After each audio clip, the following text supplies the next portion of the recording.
नमस्कार. आज आपण पाहणार आहोत घरच्या घरी 8 महिन्याच्या बाळाला सिरियल कसं बनवायचं. यासाठी आपण घेणार आहोत 1 वाटी चणा डाळ, पोहे, सुजी, नॉर्मल ओट्स आणि 2 वाटी मखाना आणि 1 चमचा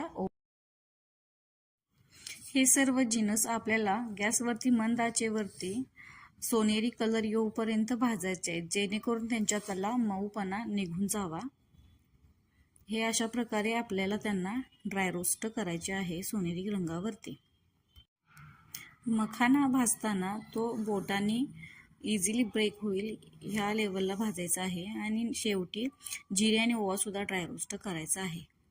हे सगळे जिन्नस मिक्सरमध्ये पूर्ण फाईन पेस्ट होईपर्यंत बारीक पूर्ण फाईन पेस्ट झाल्यानंतर ते एका चाळणीतून चाळून घ्यायचे आहेत, जेणेकरून मोठे मोठे तुकडे साईडला होतील आणि फाईन पेस्टच शिल्लक राहील.